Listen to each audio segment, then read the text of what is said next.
Unti-unti naming nilapitan ang buhaya. Hinanda na ang panghuli. Pero bago pa man kami tuluyang makalapit, lumubog ito at naglaho sa ilalim ng tubig.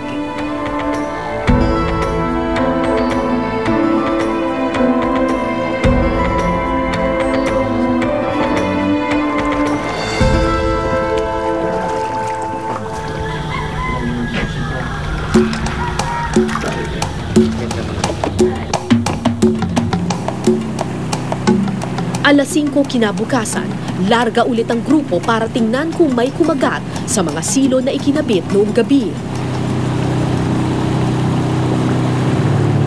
Oo, yung balsa. Ha? Tali? Walang tali. Hindi ko maaninag yung tali. Tayo nagkabit yan eh, di ba? Pero nakakabit pa ang mga pinaing manok. Walang kumagat sa aming mga silo.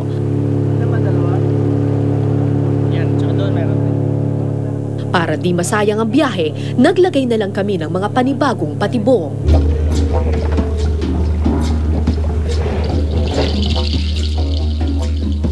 Si Professor Rainier Manalo ng Palawan State University ang isa sa pinakamahusay na eksperto sa buhaya sa Palawan.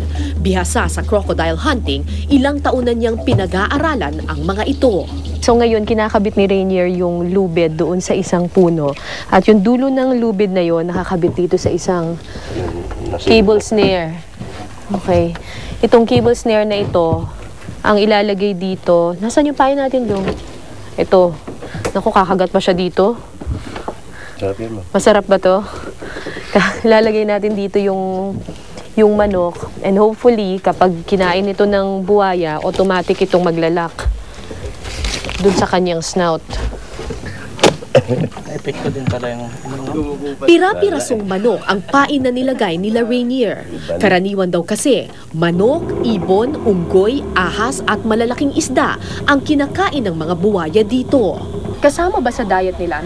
Hindi nila talaga kasama ang tao. Kaya lang, hindi nila masabi kung iyan ay hayop o yung tao. Opportunistic kasi sila. Lahat ng gumagalaw sa paligid nila, pwede nilang kunin kaagad para mayroon silang pagkain. So hindi kasama yung tao bilang pagkain nila. Nagkakataon lang na nandoon sila sa area. Kain na rin tayo. Naniniwala sila Rainier na sa kabila ng takot ng mga tao sa buwaya, dapat pa rin pangalagaan ng mga hayop na ito. Hayaan sila sa kanilang natural na tirahan. Pero ibang usapan na kapag pumapasok na ang buwaya sa komunidad at kumakain na ng tao. Masasanay raw ito at kukuha pa ng ibang biktima.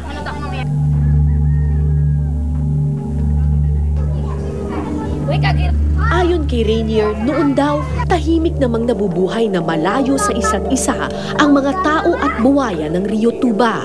Nasa dalampasigan ng tao, nasa Bakawan ang buwaya. Pero ano ang nagbago? Bakit ngayon pumapasok na sa komunidad ang mga buwaya?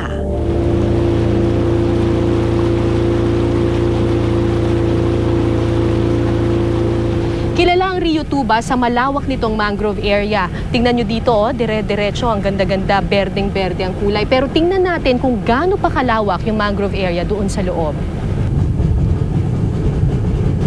Ay, patay na talaga. So, pasukin natin yung mangrove area.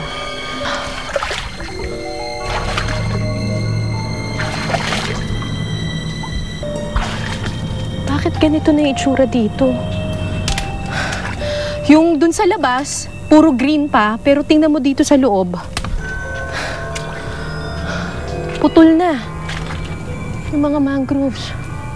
Nang hinayang ako sa aking nakita, di ako magtataka kung pati buwaya aalis sa lugar na ito. Tingnan nyo to. Kakaiba, hindi lang basta pinutol Ang ginawa, binalatan. Binalatan yung mangrove. Ang balita kasi namin, ginagamit daw yung balat ng mangroves para sa dye. Kamakailan, 700 sako ng balat ng mangroves ang nakumpiska ng PNP habang binabiyahe palabas ng Palawan. Balat ng pwedeng pakinabangan sa mangroves, kinuha nila. Unang-una yung ito, tapos pagkatapos yung kahoy na yun, gawin nila ng paggatong o uling. Saan daw nila dadalhin ito? Saan nila Usually ibibenta? daw ngayon sa Zamboanga, pero yung iba, ini-export pa nila yun sa, sa Malaysia. May idea ka kung magkano per sack ang benta nila dito? Per kilo, ang natanong namin dito, 14 pesos ang per kilo. Pag namatay yung bakawan, ano mangyayari? Mawalan sila ng silungan. Ang mga crocodile? Ang mga crocodiles, maaari silang umalis doon sa bakawan na yon at lalipat sila ng ibang mga pwedeng puntahan. Ngayon na, nagkakasalubungan sila na kung saan nandun yung mga tao. Pumupunta na sila sa tao? Pumupunta sila sa bahay ng mga tao.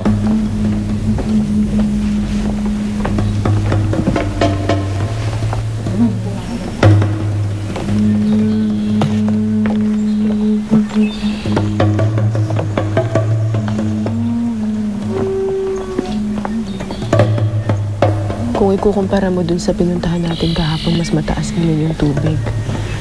Sabi nila yung ganyan daw kataas or mas mataas pa, dun daw pumapasok yung buhaya dito sa loob ng community. Pero habang hinihintay namin ang bangkang magdadala sa amin sa Bakawan, biglang bumuhos ang malakas na ulan. Ate, pwede makipasok? Biglang bumuhos yung ulan eh. Hindi ko alam kung pumapasok yung crocodile, kung ano yung behavior niya kapag umuulan, pero nakakatakot dito sa kinatatayuan natin. Siguradong tataas yung tubig. At pag tumaas yung tubig, mas malaki yung possibility na makakapasok sila dito sa loob ng community. Isa lang ang nasa isip namin noon, kailangan makahanap ng mataas na lugar bago lamunin ng tubig ang Pampang. Ayun, nagbukas ng pinto. Oh my God, madulas to.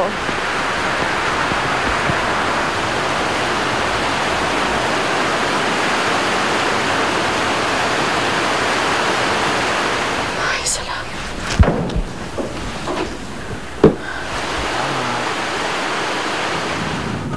Pagtila ng ulan, tuloy kami sa paglarga.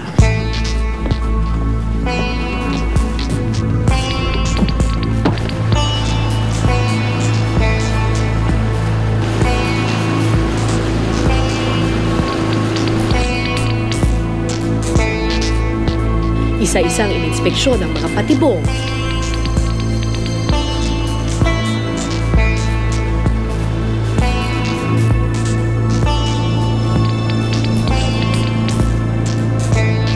Pero nakatawag pansin ang isang silo. Tagwan na lang kaya? Ito yung pampito nating silo. Hindi ko makita yung tali. Parang walang stick. Walang. Ito ko yung tali, nakasiksik sa loob ng bakawan, nakalubog. Okay. Isa lang ang ibig sabihin nito, may buwayang kumagat sa aming patibong.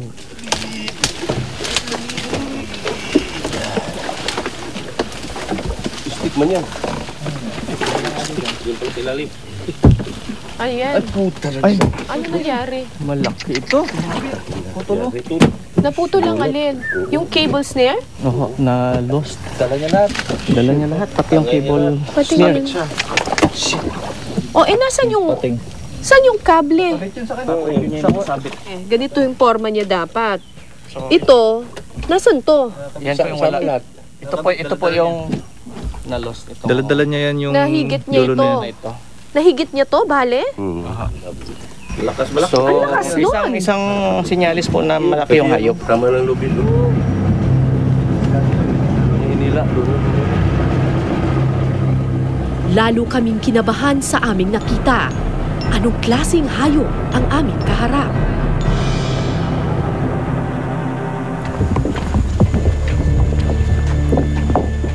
May kabaman sa dibdib, lumarga kami alas 4 ng madaling araw kinabukasan.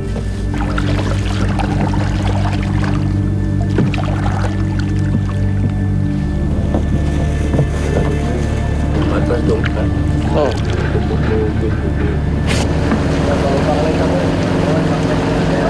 Yes, show. May trap tayo. Yes, show. May trap tayo dyan. Mayroon tayong trap dyan. Sa bungad ng Bakawan, kung saan nakita ang biktima, Patay na. Nong, pakipatay ng makina. Patay na. nagtaka kami sa itsura ng aming silo. Wala na ang pain at sa gilid nito, isang pares ng nagbabagang ilaw ang aking nakita. Ay, nakita ko. Yung mata ba yan? Parang may ilaw. Mata ba yun ng crocodile? Yung parang ano? Parang flaming? Parang ganun? Parang light? Baga ng sigarilyo. Okay, kita na pre. Pre, malaki. Malaki. Ang laki. Nakikita yung Nakaharap ata siya sa atin. nakaharap? Patingin? Tingnan ko. Oh my God. Kumpirmado, buwaya nga ang aming nakita. O sige, ito.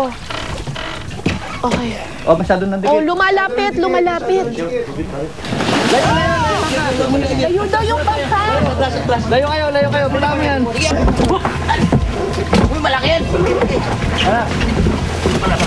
Oh my God, ang laki. Hawak lang. Huwag ko bitaw. Sige. Sige. Bitaw kayo sa akin to. Uy, si Rainer. Uy, mabutan yung bangka. Sige. Sige. Layo, bangka. Ang laki nito.